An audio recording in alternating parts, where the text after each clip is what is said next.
আসসালামু আলাইকুম। Channel I সংবাদে আপনাদের সবাইকে আমন্ত্রণ জানাচ্ছি আমি আল আভি জাহান। বিস্তারিত সংবাদের শুরুতেই জানিয়ে দিচ্ছি সুপার ফ্রেশ ফর্টিফাইড সয়াবিন তেল সংবাদ শিরোনামগুলো। আখাউড়া সীমান্ত অভিমুখে বিএনপির ৩ অঙ্গ সংগঠনের লং মার্চ, গণমাধ্যমে অপপ্রচার সহ ভারতীয় আগ্রাসন রুখে দেওয়ার আহ্বান। নেচার সাময়িকীর বর্ষসেরা 10 ব্যক্তির তালিকায় ডক্টর মোহাম্মদ ইউনূস জাতির কারিগর আখ্যা দিয়ে প্রতিবেদন প্রকাশ।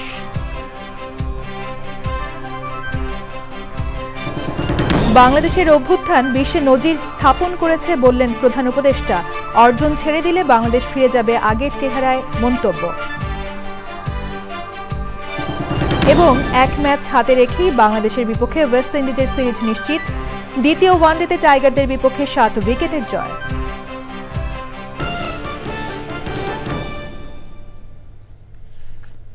সংবাদ শিরোনামগুলো জানাচ্ছিলাম। এখনকার এই সংবাদ আয়োজন একই সঙ্গে চ্যানেল আই এর ইউটিউব চ্যানেলে এবং চ্যানেল আই এর ওটিটি প্ল্যাটফর্ম আই স্ক্রিনে লাইভ স্ট্রিম হচ্ছে। এবারে বিস্তারিত প্রসঙ্গ। আগরতলায় বাংলাদেশের কূটনৈতিক মিশনে হামলা ও ভারতীয় গণমাধ্যমে অপপ্রচারের প্রতিবাদে আখাউড়া সীমান্ত অভিমুখে লং মার্চ কর্মসূচি করছে বিএনপির 3 সহযোগী সংগঠন যুবদল, স্বেচ্ছাসেবক দল ও ছাত্রদল। রাজধানী নয়াপল্টনে বিএনপির কেন্দ্রীয় কার্যালয়ের সামনে সংক্ষিপ্ত সমাবেশের মাধ্যমে কর্মসূচি উদ্বোধন করেন বিএনপির সিনিয়র যুগ্ম মহাসচিব রুহুল কবির রিজভী ও যুবদলের সভাপতি আব্দুল মোনায়েম মুন্না। এ নিয়ে জানতে আক্তার হোসেনের কাছে যাচ্ছি, তিনি নয়াপল্টনে আছেন। আক্তার, বিএনপির অঙ্গ সংগঠনের লং মার্চ কর্মসূচি নিয়ে আমাদের বিস্তারিত জানাবেন।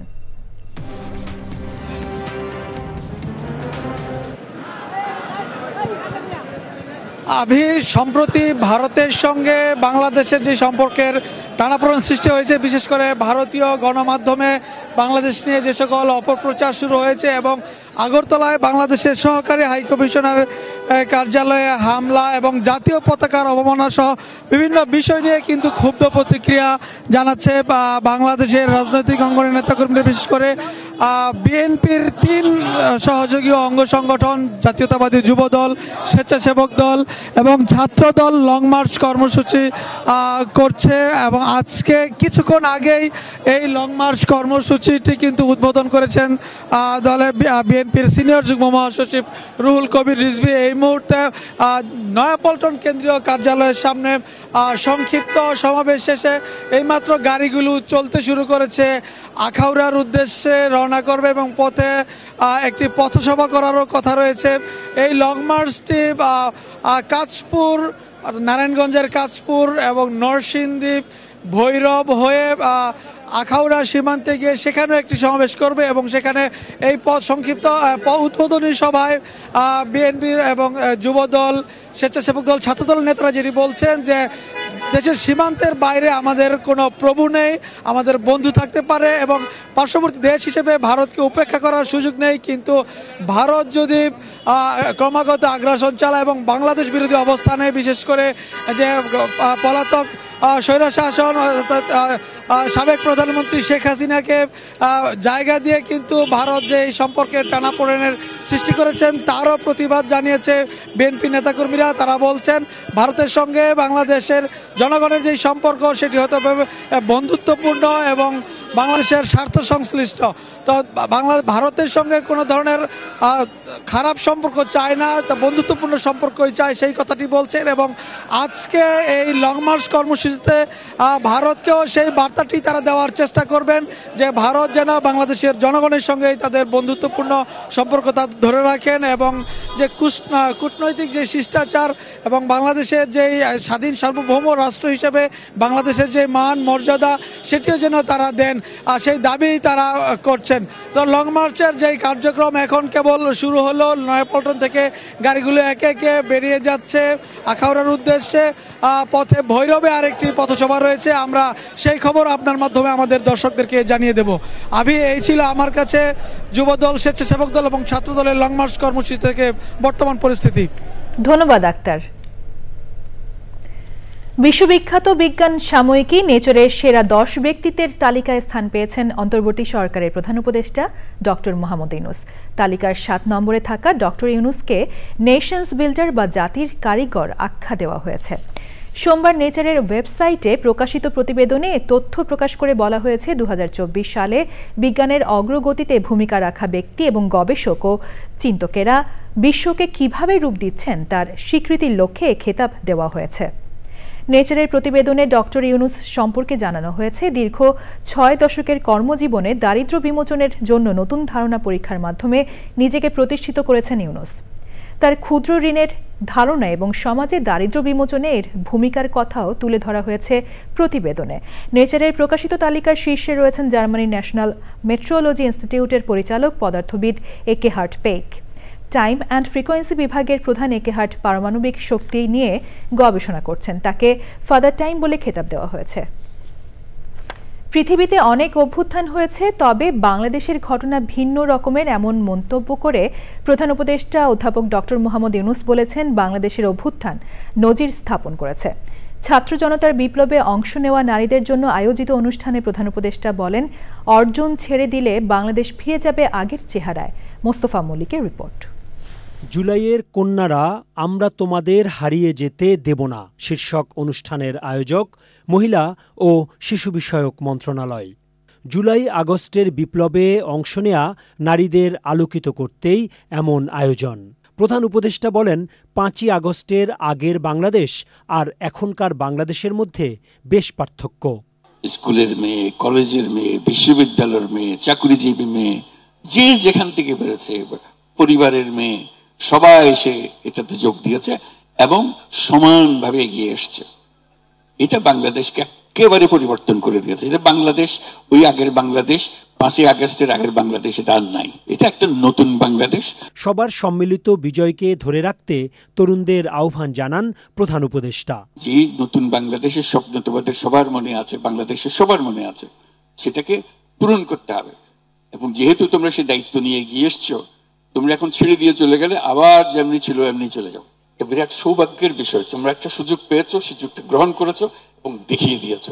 তোমরা এই বাংলাদেশকে একেবারে সম্পূর্ণ নতুন এক বাংলাদেশ করতে পারো, এটা কোনো অসুবিধা নেই। শুধু পুরনোদের পাল্লায় পড়ে যেও না, মনে হবে যে এটা ছাড়া হয় না বলে আর তোমাদের কথা আমরা শুনবো না। তোমরা যদি পুরনোদের কথা শুনতে আরম্ভ করো তাহলে তোমাদের শেষ, ফিনিশ। এই একটা জিনিস তোমাদেরকে পরিষ্কার করতে হবে যে পুরনোদের কথার ফাঁদে পা দিও না।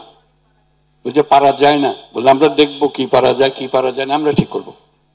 কারণ তোমাদের শক্তি ওদের শক্তির চেয়ে অনেক বেশি। যে শক্তি, সে শক্তিটার সঙ্গে তোমরা এখন বোঝাপড়া করো কিভাবে সে শক্তিটা কাজে লাগাতে পারবে। ডক্টর মোহাম্মদ ইউনূস বলেন, বাংলাদেশের তরুণদের যে অসীম শক্তি তা এখনো শেষ হয়ে যায়নি। বাংলাদেশ কখনোই যেন আগের অবস্থায় ফিরে না যায়, সেজন্য সবাইকে একসঙ্গে কাজ করার আহ্বান জানান প্রধান উপদেষ্টা। Mostafa Mallik, channel I, Dhaka. কৃষির আধুনিকায়নে রংপুরের 2টি গ্রামকে ফার্মিং স্মার্ট মডেল ভিলেজ হিসেবে গড়ে তুলতে কাজ চলছে। কৃষি উপকরণ সরবরাহ করে সেগুলোর ব্যবহার ও বাজারজাতকরণে সম্পৃক্ত করতে ওই গ্রামের তরুণ প্রজন্মকে প্রশিক্ষণ দেওয়া হচ্ছে। এতে কর্মসংস্থান সৃষ্টির পাশাপাশি কৃষির আধুনিকতার নানা পরামর্শ পাচ্ছেন কৃষক। এ কাজে অর্থ সহায়তা দিচ্ছে স্ট্যান্ডার্ড চার্টার্ড ব্যাংক। রাসেল জমাদ্দারের ভিডিওচিত্রে শাকের আদনানের রিপোর্ট।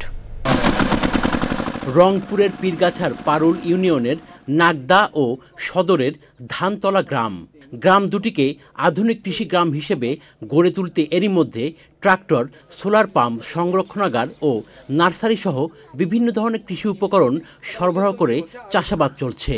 আমরা যে ট্রাক্টরটা পাইছি, সৌরবিদ্যুৎ পাচ্ছি, এখান থেকে পানি যাচ্ছে সেচ চাষে। ভ্যান গাড়ি দিছে সবজি বাজারজাতকরণের জন্য। স্ট্যান্ডার্ড চার্টার্ড ব্যাংকের অর্থ সহায়তায় ওই প্রকল্প বাস্তবায়ন করছে সাস্টেইনেবল এগ্রিকালচার ফাউন্ডেশন SAF।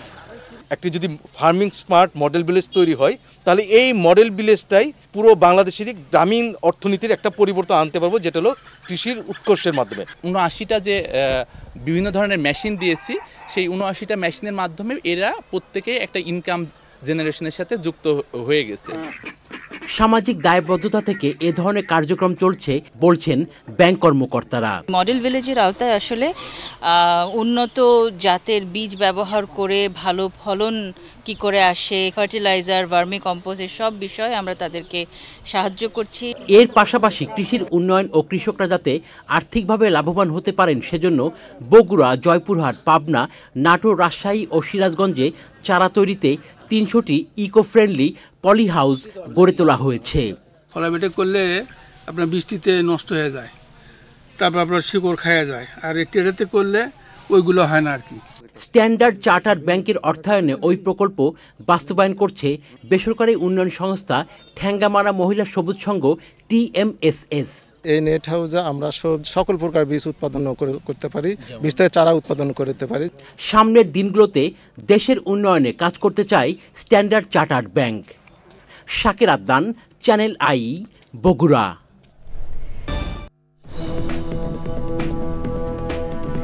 ফিরে এলাম বিরতির পর। গোলান মালভূমির কাছে সিরিয়ার ভূখণ্ড দখল করা ইসরায়েলের নীতিকে বিপজ্জনক উল্লেখ করে এর তীব্র নিন্দা জানিয়েছে মধ্যপ্রাচ্যের 4 দেশ সৌদি আরব, ইরান, ইরাক ও কাতার। তাদের অভিযোগ, ইসরায়েল সিরিয়ার সার্বভৌমত্ব লঙ্ঘন করে আন্তর্জাতিক আইন উপেক্ষা করছে। সৌদি আরবের পররাষ্ট্র মন্ত্রণালয় বিবৃতিতে বলেছে, গোলান মালভূমি একটি আরব ভূখণ্ড এবং ইসরায়েলের এই কর্মকাণ্ড সিরিয়ার নিরাপত্তা ও স্থিতিশীলতা পুনরুদ্ধারের সম্ভাবনাকে ক্ষতিগ্রস্ত করছে।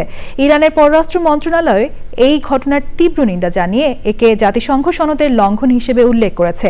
ইরাকের পররাষ্ট্র মন্ত্রণালয় বিবৃতিতে জানিয়েছে, ইসরায়েলের এই পদক্ষেপ আন্তর্জাতিক আইনের গুরুতর লঙ্ঘন। জাতিসংঘ নিরাপত্তা পরিষদকে এই আগ্রাসনের বিরুদ্ধে পদক্ষেপ নেওয়ার আহ্বান জানিয়েছে ইরাক। এবার দেখবেন নিটল টাটা কৃষি সংবাদ।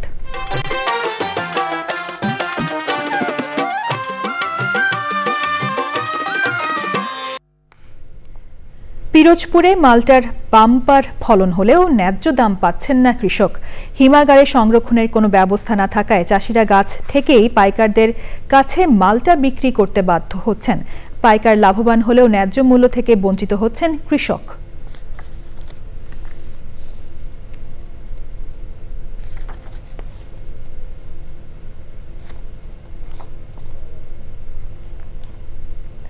এবার রয়েছে প্রকৃতি সংবাদ।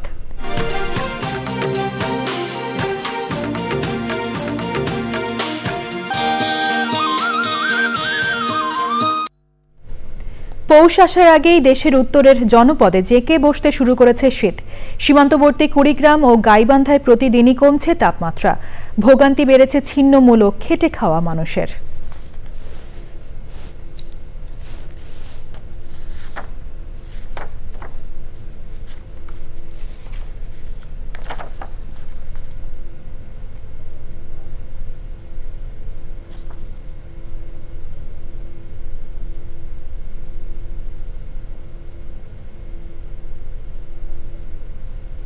সবশেষে সুপারফ্রেশ ফর্টিফাইড সয়াবিন তেল সংবাদ শিরোনামগুলো জানিয়ে দিচ্ছি আরো একবার।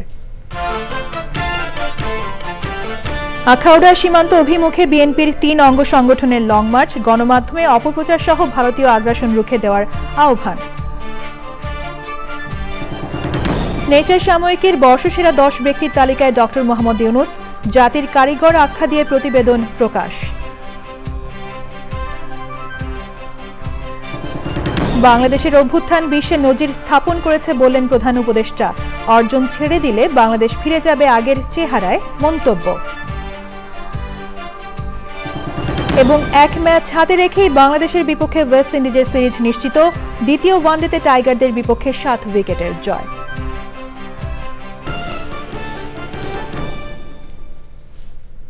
পরবর্তী শীর্ষ খবর দেখার আমন্ত্রণ জানিয়ে শেষ করছি। ধন্যবাদ সবাইকে।